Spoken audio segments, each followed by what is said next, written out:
안녕하세요, 수인입니다. Hey Roses, I'm back to actually do a review / my thoughts on a manga series that I just finished. It is a duology, so I figured it would be easiest to do one on a duology, especially because I've checked these out from the library.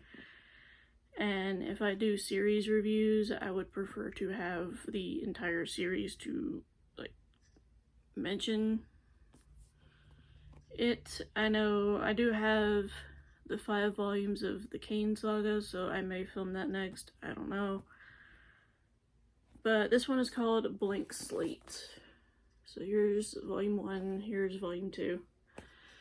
This basically follows a man named Zen who has lost his memory completely. He has no idea who he is or things that have happened to him and things like that. So it just kind of breaks down. It says, what does it take to find your true inner self? Which is basically what he's trying to do throughout this entire series. Throughout this duology, he's trying to figure out, who am I?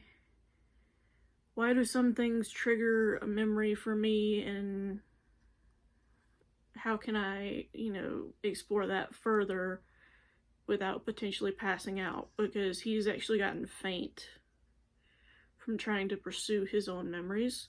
So, yeah. It says, search your soul or die trying. Yeah. It's basically the gist of that right there. So that is a general summary of this series. If you do not want spoilers, feel free to click off now. I do not want to spoil this for anyone that may want to read this duology.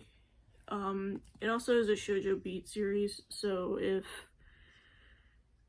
you are someone that prefers shoujo to shonen or josei, then I would recommend this if you are wanting a semi-darker shoujo. I noticed a lot of shoujos are kind of dark, but this one especially, for sure. So yeah. And for those that are wanting the mangaka's name, it is Aya Kanno. She also did Otomen. I think that's how you say it. Otomen or Otomen. And I just got another text from my mom.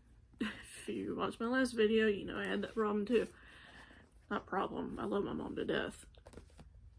But anyway. It says, Zen's memory has been wiped. He can't remember if he's a killer or a hero. And a lot of people will do anything they can to keep it that way. So, a lot of people find him super dangerous, and girls find him super alluring because of his beauty. Because a lot of people say he kind of looks like he's got the pretty face like you would see in a lot of the more feminine male characters, but he's not feminine at all. So yeah, it basically starts off with this agent of the government in Galay, because there's 2 different areas. There's the Amada people and the Galay people, and the Galay people decided to start a war with the Amada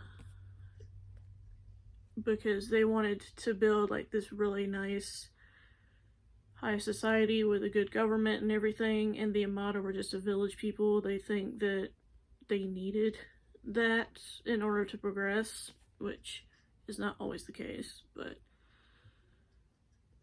it starts off with I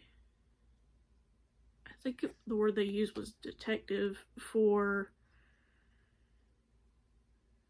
trying to find Zen, basically. And it starts off with this detective coming into an underground place where a bunch of previous villains, and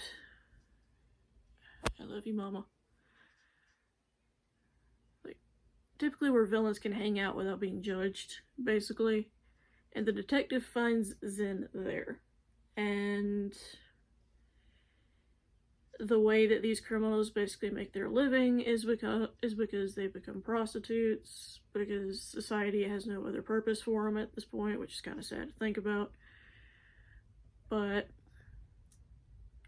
he asks for Zen specifically, and he strikes up a conversation with the Zen to try to get to find out what makes him tick, because he's trying to capture Zen to get the glory because he's got a bounty on his head.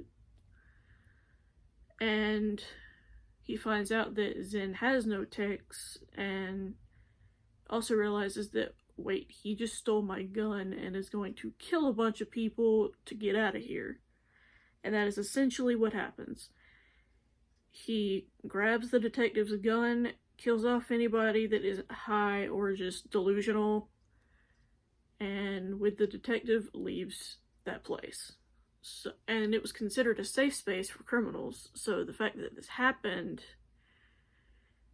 is kind of also like a bad thing in that respect too, because it's like, okay, then previous criminals have nowhere to go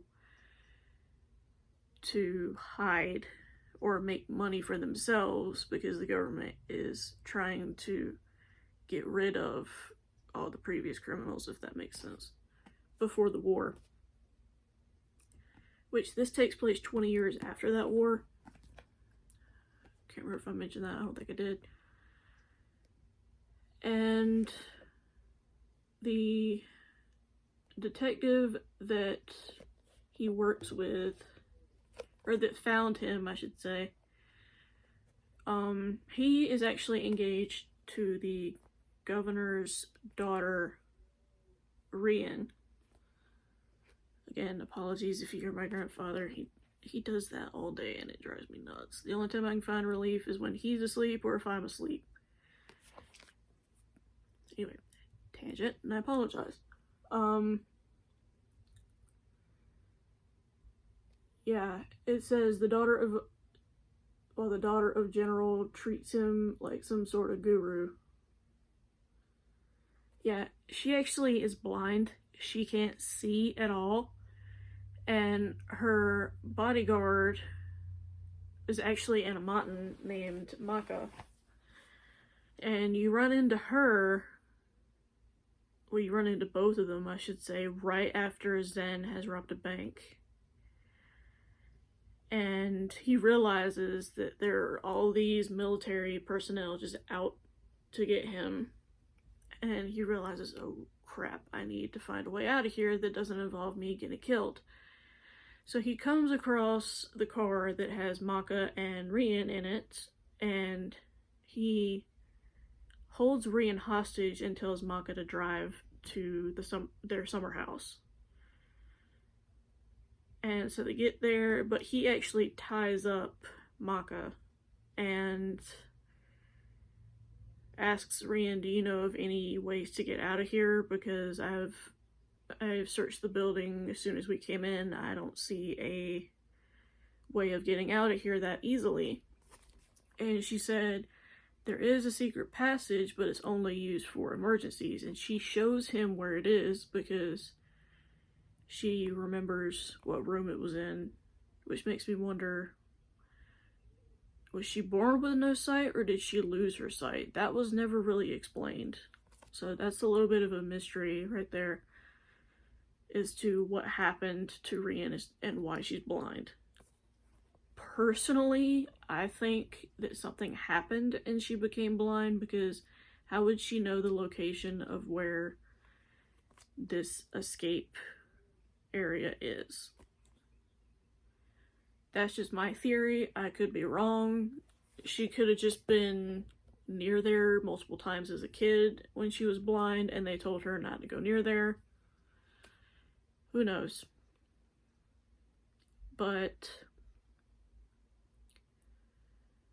I do know that once they find it, he tells her to go with him again to further use him as a hostage. And he realizes that the escape hatch leads to a graveyard, but none of the graves are marked with names at all, just numbers, which he thought was really bizarre. And the reason I mention that is because it's important. Because he finds out he was one of those people who was labeled by a number and not a name. I'm not going to say why and the details as to why he was like that, because that covers a whole heap of spoilers.